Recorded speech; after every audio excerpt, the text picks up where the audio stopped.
Hello dear students, in our last class we have seen how to build a model and implement classification out of it, right? Now in today's class we are going to see how do we calculate the error. Now that's the next step after you build the model. So for the classification problem, your goal is to actually maximize the performance of your model, but there's somewhere an entity required to measure the performance. So here we are considering how do you measure your performance as. So for that we are using here accuracy as the score. Okay, so that's the metric, performance metric for your model. Accuracy is the performance metric of your model to see to it that your model gives you a maximum performance. But when accuracy is used as a loss function, it is indifferentiable.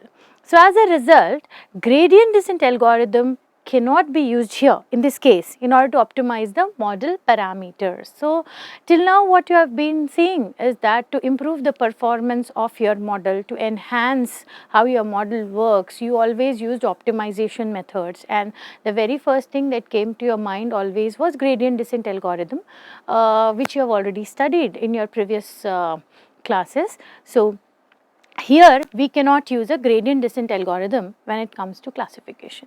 So how do you calculate now the performance? How do you calculate now the error that is creeping in while you are defining or building your model? So for the error calculation of a classification problem, it is more common to use a different metric, which is cross entropy loss function. So you all know that while we built a gradient descent algorithm, our aim was to calculate the mean squared error. So we were relying on mean squared error to calculate the error between your predicted values and the actual values of your output. So here in place of mean square error, we will be more on talking towards cross entropy loss function instead of mean squared error loss function. So for now, you must keep in your mind, whenever you are solving any regression problem, you make sure the loss function that you used is mean squared error, and the first preferred algorithm is gradient descent algorithm. But things are different when it comes to classification. So when you are dealing with a classification problem, your loss function is going to be cross entropy loss function, and you are not going to apply gradient descent algorithm. So we'll see how do you calculate the error. Now, first we are going to see what are the major issues that are involved in the data set that we have been using. So you all know that we are using a handwritten digital picture recognition data set, and the major issues that you have got here is that you cannot use a linear model. That means the model that you were using to perform a linear regression problem, the same model you cannot utilize to solve this particular data set which involves classification. Why? Because it is one of the simplest models in machine learning and it has got only few number of parameters. Also, it can only express linear relationships. I have already defined linear relationship for you, wherein I told that the output is going to be dependent linearly with respect to the input variables. Alright, so it can express only linear relationships, no ad hoc, no non-linearity it is going to encompass. The perception and decision making of complex brains are far more complex than a linear model. So all these are the major issues when you are dealing with the data set that we are discussing. Now, the second type of issue that you are going to see is the complexity. So, we are able to see that it will not have any linear distribution. The model, the complexity is the model ability to approximate complex distributions. The preceding solution, that is your mean square error and the gradient descent algorithm which you have been using in linear regression, why you can't apply it to classification, that I am talking on. So the preceding solution here only uses a one layer or a single layer of neural network model which is composed of very small number of neurons, and when you compare it with a human brain, you have got hundreds of billions of neuron interconnection within the human brain, and its generalization ability is obviously weaker. The model's generalization ability is obviously weaker when you compare it with the human brain, where you have hundreds of millions of neurons thinking together critically and giving you the required optimum result. So when you really want to build artificial neural network which should be comparable in result giving as compared to your human brain, then you definitely have to rebuild your model now. You cannot be using the same linear relationship based model which was the first step towards machine learning or deep learning, and you cannot be working it on higher end data sets or complex data sets. So as discussed in the previous slide, the first problem with respect to the model that we are discussing is this is not at all a linear model, so you cannot apply the same mean squared error and gradient descent algorithm here. It cannot give you optimum result. Second thing is the data set and the model that you're dealing with is going to be more complex. It is not going to hold very small number of neurons or low number of layers.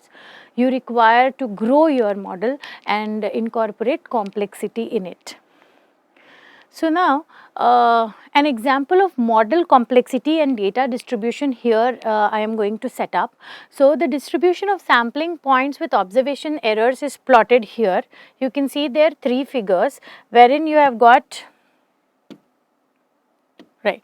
So you have got 3 models here. One is a linear model, second is the matching model, and third is a complex model. Okay, so here what we are trying to plot here is observation errors. I have already discussed on it.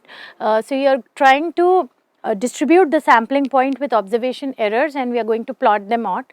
So what you are going to hear is the actual distribution may be a quadratic parabolic model. So you can see here these are the distributions, these points. Okay, now if you try to build a linear model, that's how a blue dotted line is showing here. So it's a straight line.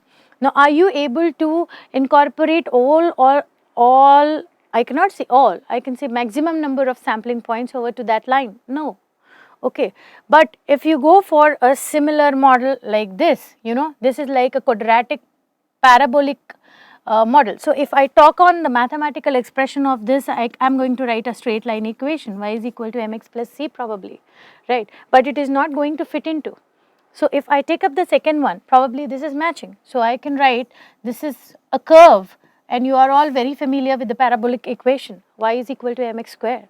Okay, so when I plot in that way, then probably yes, a few of the sampling points we are able to fit in onto the curve.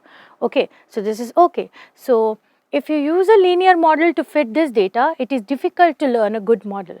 But if you are going for a suitable polynomial function to learn, such as for an example a parabola, that is a quadratic polynomial, you may learn a suitable model. But when the model is very much complex, you know, such as a 10-degree polynomial, I mean when you are having something like y is equal to mx power 8 or mx power 10, then what? Then definitely the model is going to be very, very complex and it is going to overfit.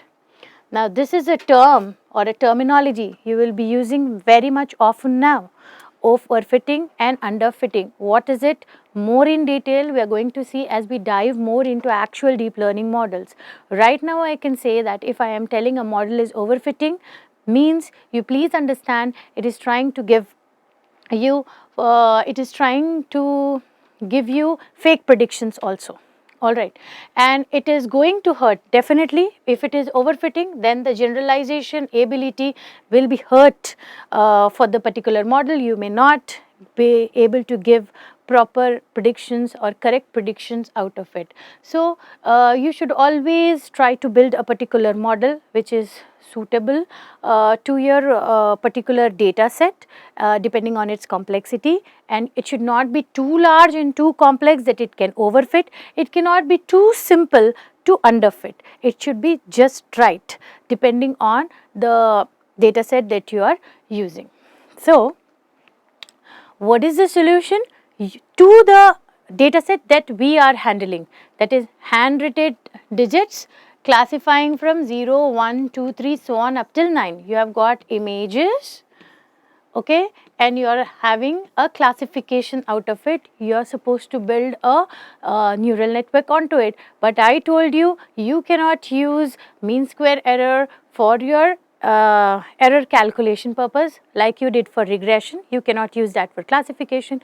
You should go for cross entropy error function. But then I also told that there is a complexity in the model. The linear model is not going to work. So now you are going to boggle your mind and think about a suitable solution. What should be the solution for this particular data set, and I'll meet you in the next class.